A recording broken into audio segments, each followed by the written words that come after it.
Okay, we'll call the meeting to order. Join me with the Pledge of Allegiance. Pledge of Allegiance to the flag of the United States of America and to the republic for which it stands, one nation, under God, indivisible, with liberty and justice for all. Please join me for a moment of silence for Dave Mack, former custodian worker.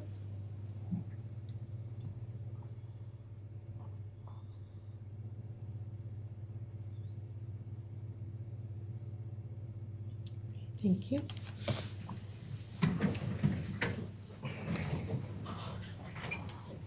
All right. We have, this thing is so hot tonight, approval of the minutes from February 1st.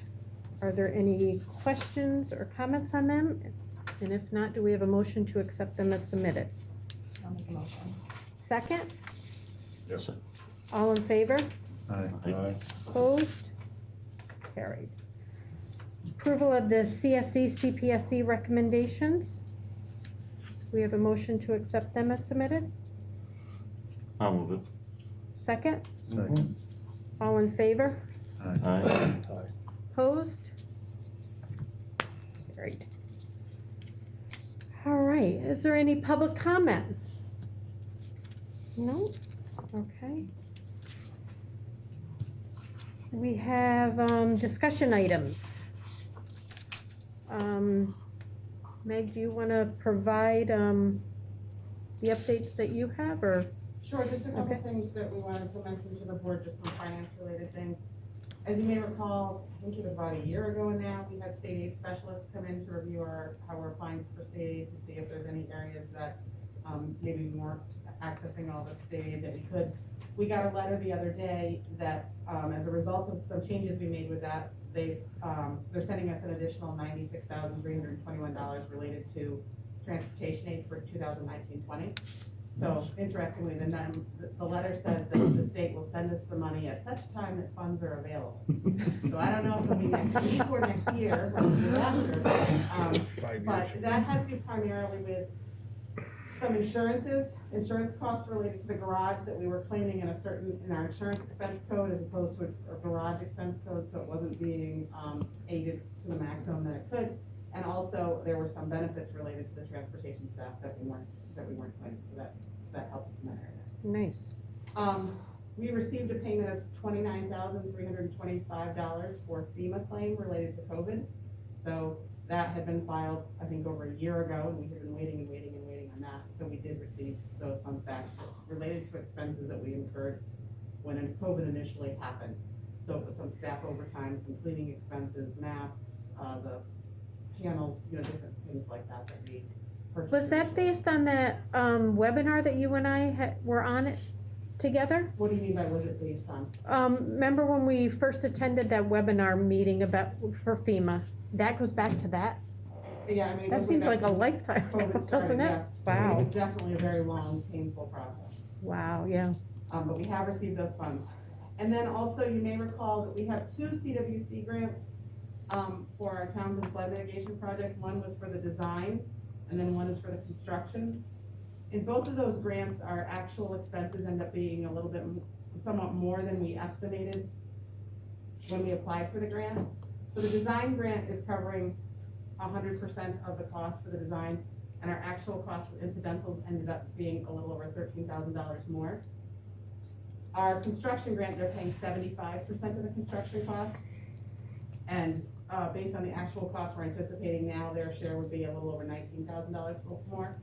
So I submitted requests that they increase our grants in both of those areas, and the board reviewed them, and they've awarded us additional funds for both of those grants.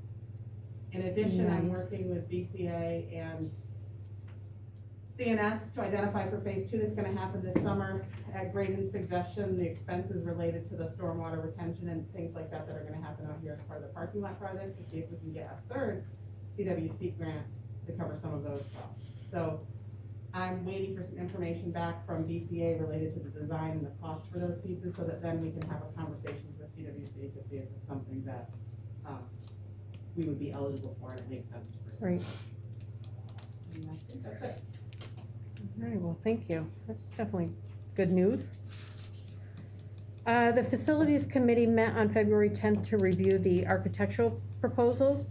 We have selected a set of finalists, and we just need to know from the board whether you want to interview the finalists in 1 or 2 evenings next week. We're looking at February 22nd and or 23rd. So I guess the first thing is, what is your preference? Do you want to get it over in one night, or do you want to break it up in 2? And we're anticipating 30-minute. What time are we starting? Is it going to be? 5 o'clock, and 30-minute interviews. So We were, though, leading, sorry to interrupt you, but we were talking like 45 though window. with a 15-minute. Debrief after? in Correct. between? Yep. I'd be inclined to do them on the same evening. Same evening? Does that work for you, Tammy? Yes, but I'm not available on Tuesday. So that, Okay. And I think Graydon was available for either. Graydon's preference also was one evening. So is everybody available for Wednesday? Because we would need it, we would like everybody to be there, but we understand with all of our schedules, it's hard to narrow it down to one evening. So does Wednesday the 23rd look okay for everyone? That's fine by me too.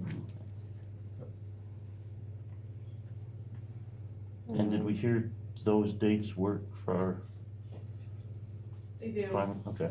There's a couple that preferred the 24th, like based on the people that they wanted to attend. One firm couldn't do the 22nd, but nobody said they could not do the 23rd. It wasn't necessarily their preference for everybody on their team to be able to attend, but I think they can all get here if that's the next one.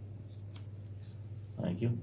That looks all right? Okay, so Wednesday the 23rd. And what time are we starting? 5 o'clock, I believe we put down.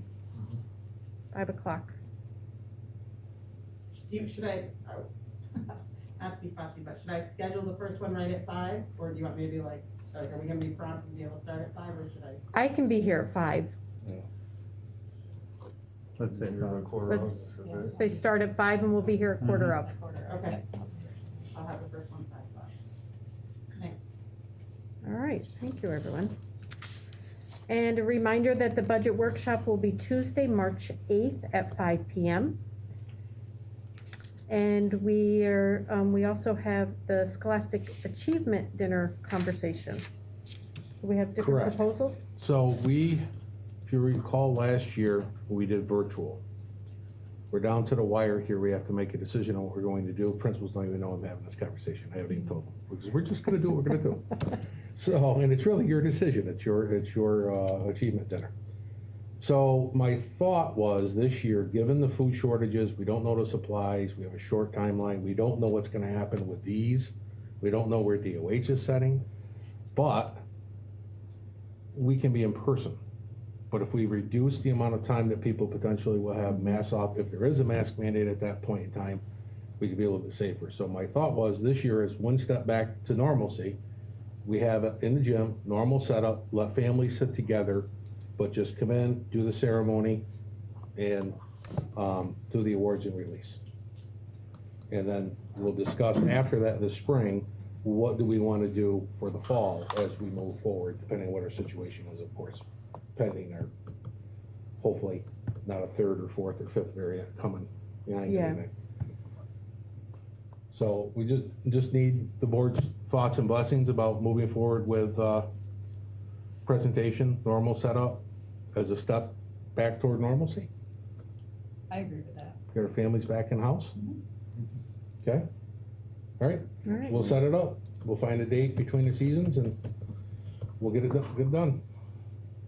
We'll be talking, Mr. All right. Hoover. Gotta come up with a date. All right, good. All right, thank you. All right, correspondence. We had the Section 4 newsletter. Yep, Everybody seen that? That was good news. yep. As you said, and That's it. just to do it publicly, to say it out loud publicly, for the screen, we had 3 Walton individuals identified for the Section 4 Hall of Fame.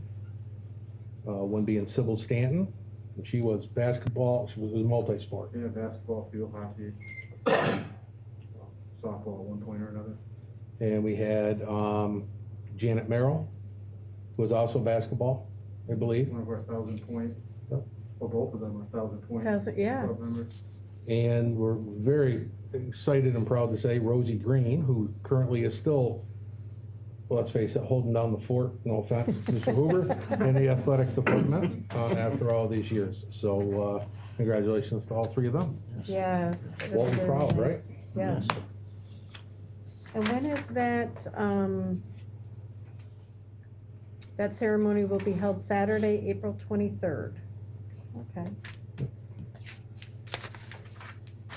All right, we are at presentations, the 22-23 budget presentation.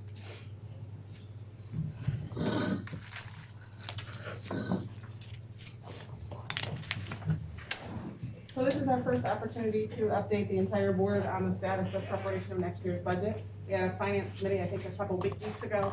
This presentation is gonna look very similar to what they saw then. There's been a few updates and changes since that meeting.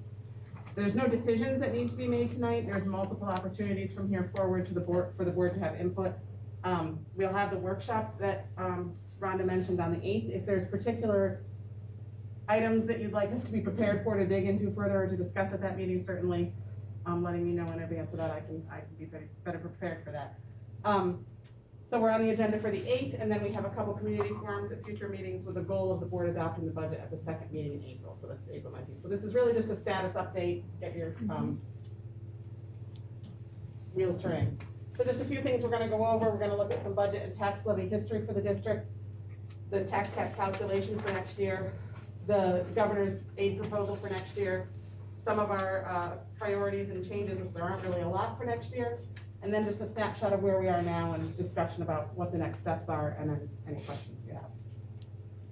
So this chart just shows some history of the budget. At the top you have what the budget has been like for the last 4 years and what the current amount we're looking at for next year is. And it also shows you how much the budget increased each of those years. So you'll see last year it was a 3.5%. For next year, we're looking at about 2.9.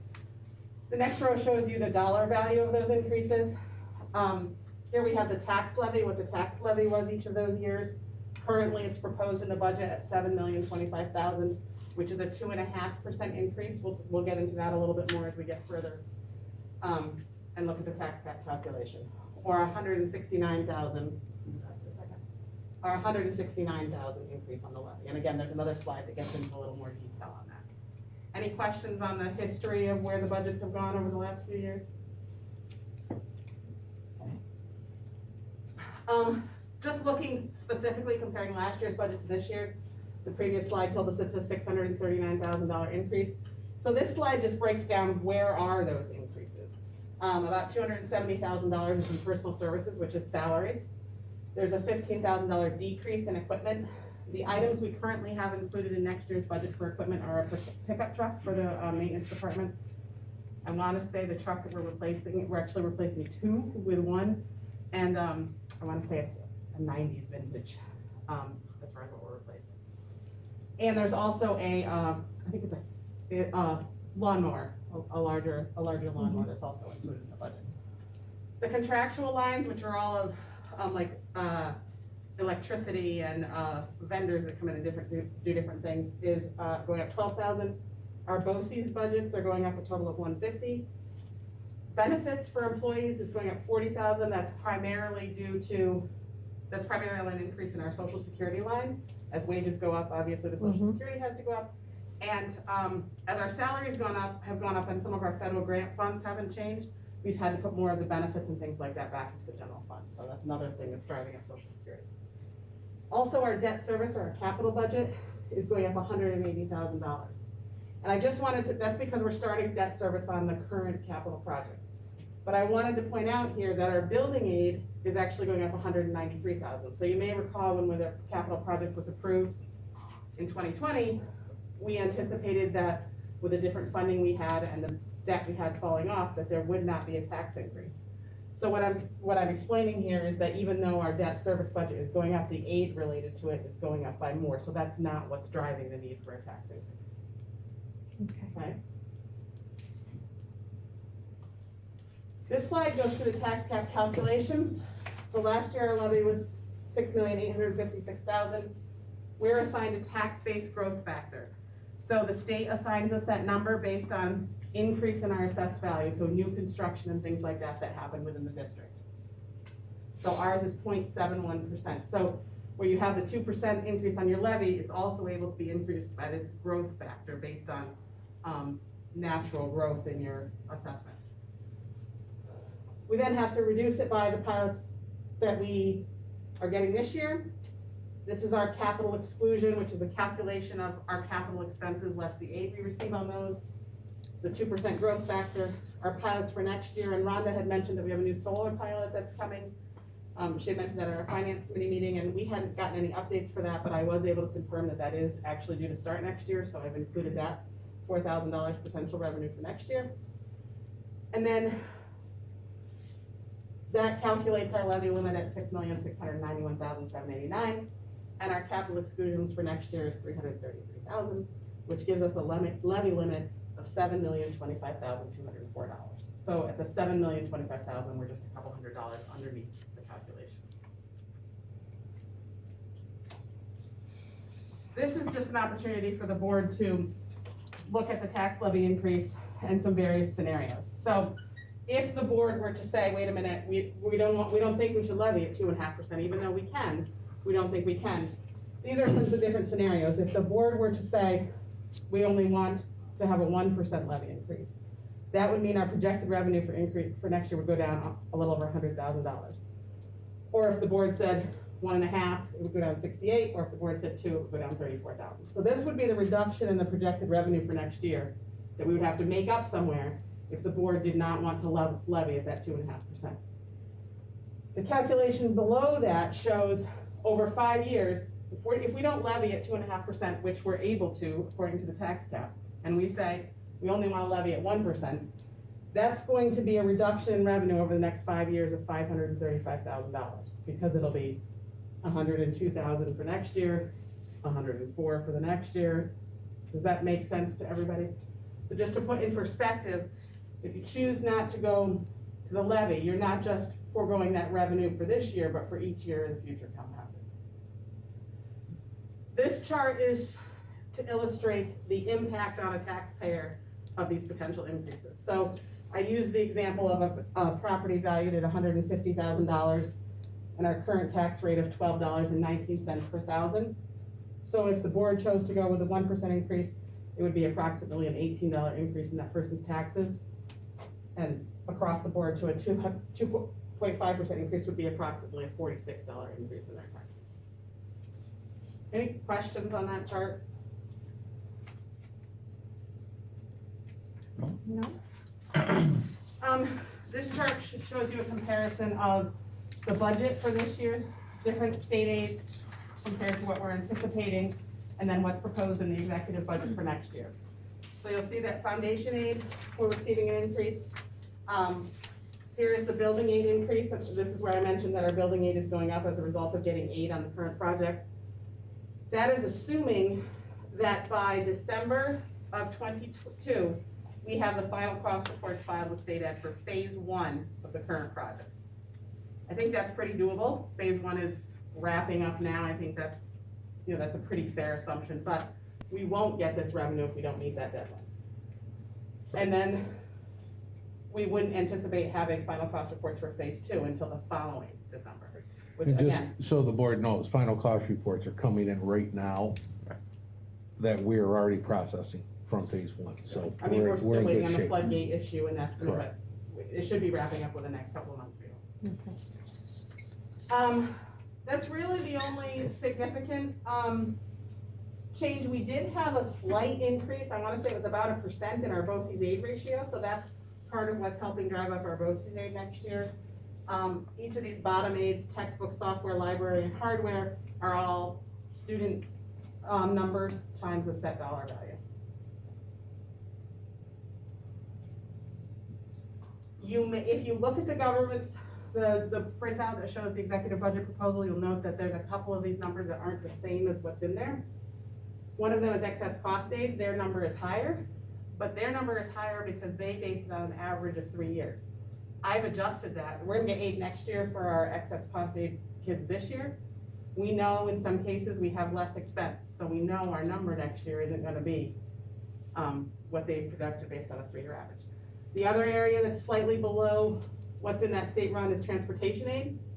They base it on our budget, and we know that historically we don't spend 100% of our transportation budget. So we've reduced the projected aid slightly because we know that we're not gonna get that full amount. The rest of them, I believe, are all exactly what you would see in the governor's proposal. Okay. As far as next year's budget, we maintained all the current programming. We've kept some things either in the general fund budget, most of them more targeted out of the stimulus funds to ensure that we're able to comply with any COVID requirements related to masks or also classroom sizes and things like that. So we're prepared to comply with all those. If they're still here next year, we hope that's not the case, but we believe we're covered between the general fund and our stimulus funds to do that. We're continuing the $100,000 capital outlay project. We're continuing to look at health insurance costs. This was our first year with a high deductible health plan with ENV, and as you may recall, the big driver for going to that was it's our plan, and then we're also funding HRAs and HSAs. If there's funds that are not needed by employees in their HRA, the district retains those funds, so we're hoping to achieve cost savings in that area. And we're also just starting to think about the process of an interaction with Excelis for next year's renewal. So we're still working through how that plan is working and what it will look like next year. We are continuing to look at mental health services as a priority. There's a number of initiatives that we've funded through the stimulus funds, like social workers and a health aid. We want to ultimately work those into the general fund budget because we want to keep them after the stimulus funds are gone. We have not yet done that, but that's something we need to keep in mind moving towards the future, that those are additional costs that we'll want to work into the general fund budget. And we're just continuing to look at just different operations as far as where we can share services and be more efficient. So, that's all we're waiting for. Projected revenues for next year are currently at $22,811,000, and projected expenditures are at $22,931,000. So that results in a deficit of about $120,000. We're not going to adopt a deficit budget, so we're going to continue to refine this and work at that gap. Some key assumptions, obviously it has the 2.5% tax levy increase. If we change that, that changes this number and we have to address that. We currently have projected a 5% increase for health insurance. As those conversations continue over the next month, month and a half, we'll be able to refine that number. I've assumed $525,000 of appropriated fund balance. That's what we've been appropriating in recent years. This year, we increased it to $775 because we were help funding those HRA and HSA expenses, but I've kicked it back to the $525. We're assuming a 3% increase on BOCES services. We don't have their final, there's 2 of their budgets that we have their final costs for, that I've worked those actual numbers in. The other areas, we're assuming a 3% increase. We don't know yet. Some may be higher, some may be lower. We're still waiting for that information. And again, it's assuming that phase 1 final cost report is filed by December, which again, I think is very difficult.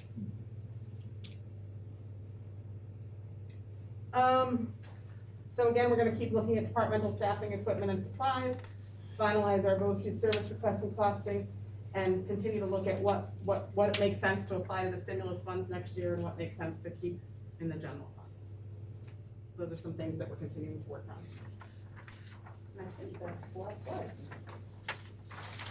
Comments, questions, thoughts, things you'd like to delve deeper in into on the E?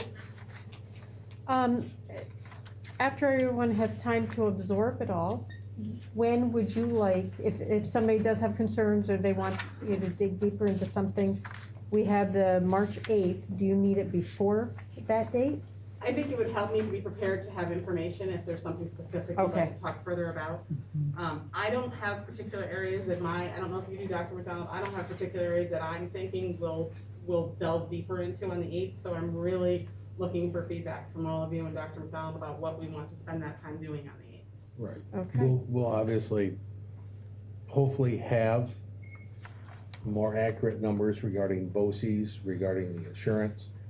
And those are two major expense lines that can significantly change the direction of our conversations on that day. So hopefully we will have more information on that. And then if not, or whatever we have as a resulting potential gap, we will come with potential solutions and things for the board to consider. All right. So yeah, I guess we can all review the information. I appreciate how you put down the taxes on 150,000 property and what that impact would be on the taxpayers.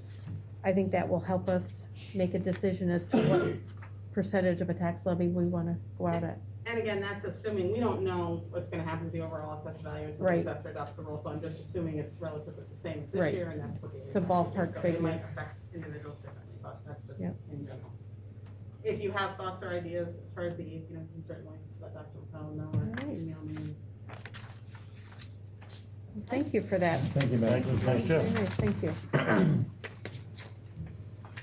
All right, and now we have strategic planning progress reporting.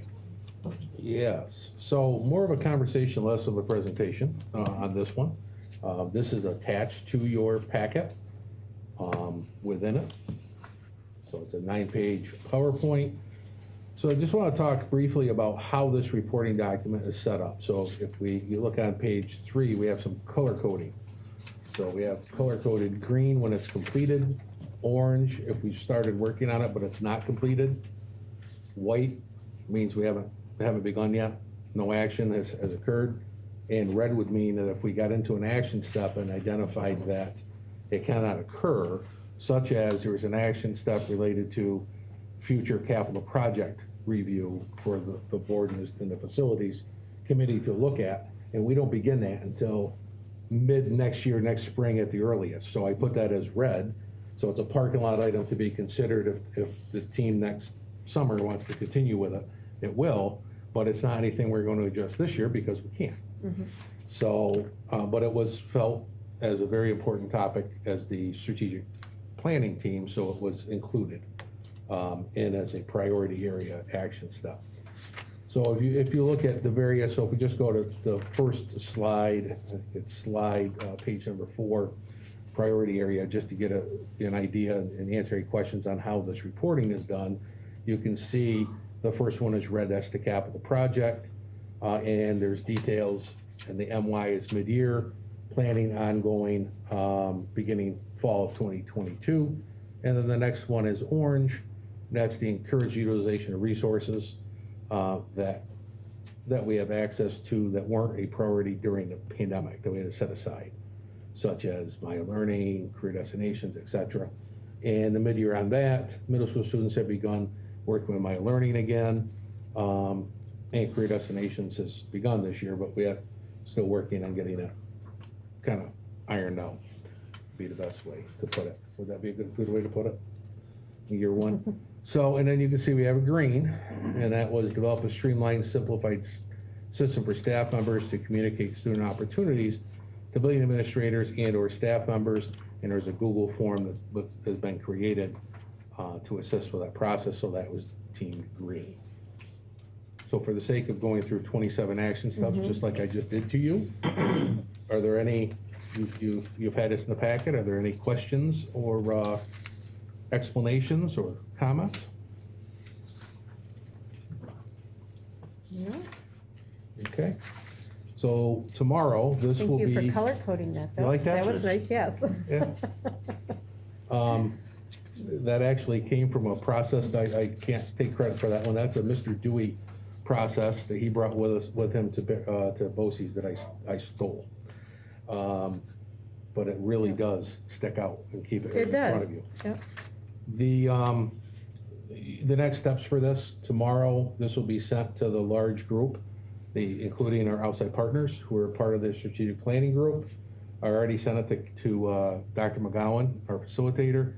We will also be reviewing this with the SDM group and ed policy groups for the mid-year check-in, take any feedback that comes from any of those groups. And then we will do a year-end in July with a large group back together being facilitated by Dr. McGowan. Looking at how we did, how do we assess it, and then resetting, Okay. reviewing our priority areas. Are they the same for next year? Are they different? And then the development of action steps after that with another process. So again, it's a living document, it's a living process. It's, we set our priority areas every year, and then this is something that, believe me, the administrators are sick of hearing me talk about this. But we keep it in front of us at every meeting, we discuss it, we work as a team, and we move it forward. So, anything Thank to you. highlight, or we got it? Good? All right, okay, we're good. That's all I got on that. All right, thank you. Any questions? Okay. Like the layout. Are there any additions to the agenda? Yes, we have one addition to consent agenda item 8D. We have a resignation from Celestina Rice, teacher aide. Okay. And with your understanding and blessing, if we get an appropriate replacement hire, with this being a one-to-one special education aide, I'll move to emergency point between now and the next board meeting if the timing works, so we can make sure there's no gap in services for that child. Is that okay with the board? Yes. Okay, Makes sense. Okay. all right. Thank you for that. Mr. Hoover, thanks you for that.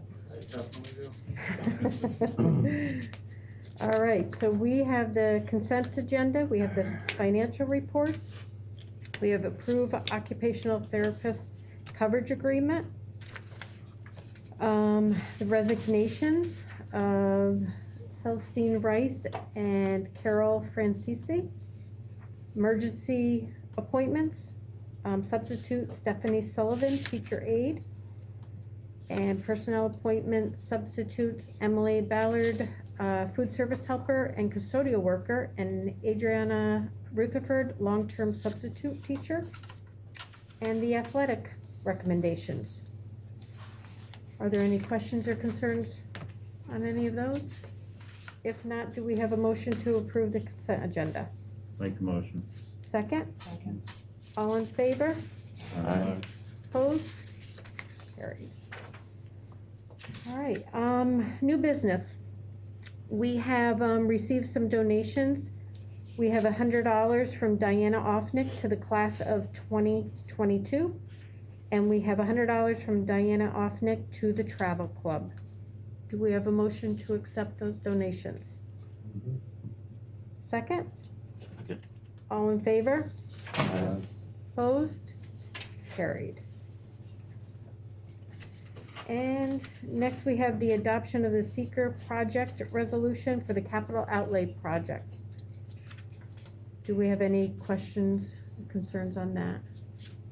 This has to be a roll call vote. Okay. So you need a motion first, Move it. second? Second.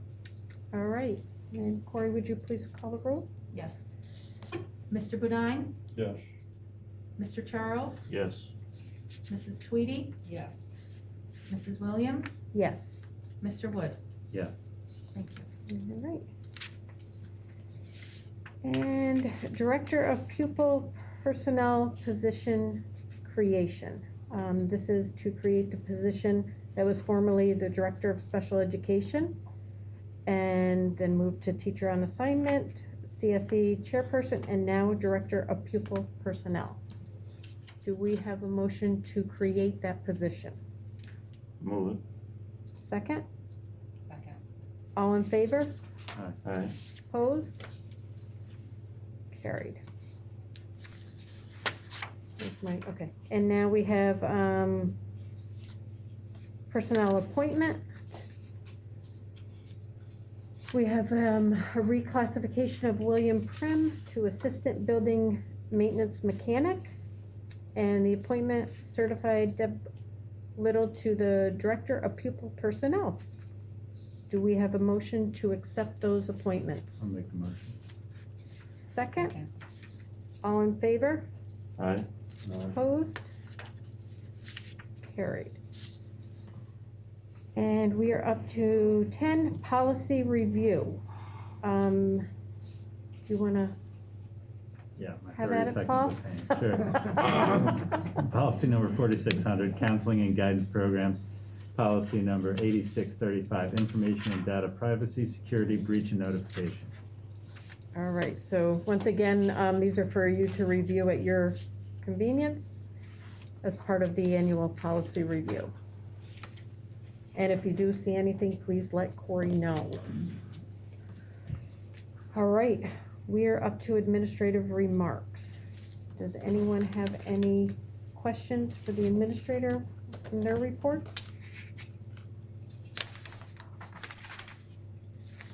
I had one. I guess I did not realize this, but Townsend School, I'm sure if anybody has heard the pennies from heaven, all the 56,000. yes, all the kids are collecting pennies and asking everybody for pennies and They have big milk jugs. yeah, and you know, because of the coin shortage that there was before, everybody's scrambling, I think, to get pennies, but Townsend School, over the past 23 years, and this is a fundraiser to support UHS Delaware Valley Hospital, have raised approximately $54,600 in pennies. Congratulations to them. It's a lot of pennies. I think that's wonderful. Yeah, absolutely. And then I just had one more thing. And I noticed that the percentages, you know, when we started in September at the elementary level, and then, you know, we are January, they're not too far off, you know, from what we started, but, Yeah. and you don't think that it's really pandemic related, but.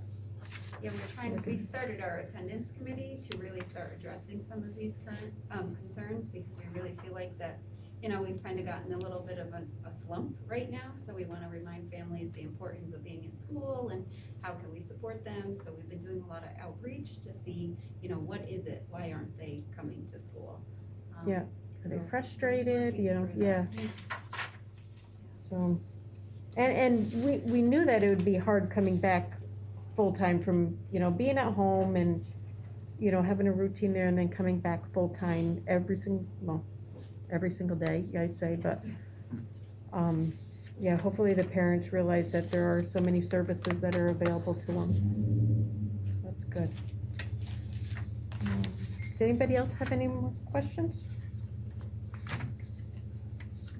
Thank you for these. It definitely is handy to be able to have them and read through instead of having to have you guys stand up here and present them. I guess the only But we appreciate you being here to support them if we do have questions, so that we thank you for. hear the policies be read. Yeah. You're welcome. No, it's, And it is nice that the winter sports are gonna be ending here soon because it is just so cold. Yes, it is. no bugs. Yeah. Yeah. Okay. All Mine? right, yes. Just two quick things. One, we appointed Deb Little, so congratulations, Deb, this evening. I don't know how much of it's you're feeling it, congratulations right now. I know what you've been going through. You're facing some real struggles, but we appreciate everything you do. And secondly, we mentioned earlier the BOCES budget, the capital and the admin. The admin budget is the only budget that we vote on, as we know. The service budgets, you hand it to us, we either buy the service, you don't buy the service. The admin budget, we have the same standing offer. If we want a presentation, they will come out and present or present virtually. The impact for us this year, due to our AWADA calculations and various things, the admin budget is going up over 4%, but for us has actually gone down this year because of the way the percentages worked out. So I don't see any impact. If you would like to hear from Mr. Dewey or their business manager, I'll have them come down. If not, we will spare you that presentation, especially since we're negative. Yeah, I Negative's I good. don't see the need, Good. but if somebody else does, then, all right. Good, okay. We will let them off the hook. I'm sure they'll be happy. That's one out of 16 they won't have to come visit. Don't remember that next year. Negative's good. Yeah, exactly, Yeah. exactly. It's like a Pavlovian thing. That's all I have at this point. Let's go. Yeah, and, you know, we keep doing as everybody else, we're doing the COVID dance. I can't say enough about our staff, students, community, even with the up and down, the roller coaster, with everything that's gone on. We have had a respectful environment, and that's, it doesn't have to be that way, as we know, we see it everywhere. But I think, it's a testament to how everybody's approaching it, and the fact that we're working hard to get a sense of normalcy and not meet the mandates, not go above and beyond to make people uncomfortable. That's been our theme since day one. So just another thank you to everybody and how we're proceeding. And hopefully within 2 weeks here, we come back with a different message. Do you think that's some of the issue we're facing with the coaching shortages? The COVID? I don't know. I mean, everybody, you know, there's a big struggle. We hear it across the state. We're hearing it everywhere, not only with coaches, bus drivers, substitutes. So those areas where a lot of our community support, especially in small districts where you don't get 100% of your coaches from staff, where the community supports it, a lot of schools are really struggling across the state. So I don't know what that answer is, but we'll look at, we were talking just the other day, I think in our meeting, our budget development meeting, about potentially doing a community job fair. And that's something that, you know, I'm gonna reach out to some partners and see if we can't start an annual, or maybe it's gotta be probably multiple times, maybe do a spring and a fall every year. Yeah, that might work. You know, we can sponsor it with the location and help support it with some of the marketing. Yep. Things like that. So I'm gonna try to get that rolling, and after we get the masks. We have to get so people can come in and have conversations about having to wear masks to come into a job fair. So we'll target for April, maybe late March, something like that. So, but any thoughts on that? I mean, and I think you're hearing it across the state, right, from the ADs? Yeah, it's tough. There's numerous people who really want to be involved in coaching, but unless you have a job where your hours work, I mean, it works a little easier for our winter sports because we can practice later at night and games aren't right after school. But if you don't work in a school, most jobs don't get done at 3:30, and it's tough to come. And that's why football wise we get a lot of people volunteer, and that's because they know they can come when they're able to. They don't have to be there at the beginning of practice if they can't be there, or if their job doesn't let them come, they're okay with that. So I don't think that it's the interest. I think there's interest there to be involved. It's just, Having the flexibility. Wise and whether or not you can actually make it work in your schedule. One of the things we may want to approach the section with in the league is maybe, rather than them hold the coaching courses in the first aid CPR for people who are appointed as coaches, maybe they should run one of those sessions for anybody who's interested in coaches. And so maybe that may be something we could approach with them. Right. To run that up front, because it is, you decide you want to coach, you don't have first aid CPR, then you got to rush, you got to try to get it, and that can be very difficult to find, as we know. And then you've got 3 courses that they have to take, that the league offers, but I think it's 3, right? The last few years they haven't been offering. They haven't been offering. So there is an impact there. So if we can get that up front for people, it may be worth an investment from the league. And when you divide it up, it's not a huge investment. And I'd be willing, I think we'd be willing, right, to be proactive that way and support running those courses. We already looked at, Mrs. Loomis is a few years away from being able to do first aid or CPR. I think it's just CPR, because you have to be certified as a certain number of years to train adults. teach it for so many years before you're eligible. So that's, we used to be able to do a lot of these things in-house, and because of the regulations have changed, now it's more difficult. Yeah. And the coaching CPR first aid is a little bit streamlined compared to the whole full course too. Right. So we got. All right. We do have a need for executive session for discussing student matters, the employment of a particular person, and contractual negotiations. Do you anticipate any action? No action, but would ask that we invite Deb Little to join us. Yep. All right, so I'll need a motion to go into exec. Second? Second. All in favor? Aye. Opposed? There is, the No board will action. not be taking action after executive session, so I'll ask for a motion to adjourn the meeting. I'll make a motion. And second? Second. All in favor? Aye. Opposed? Carried. Okay, Okay, thank you, everyone. it was nice to see you, ladies.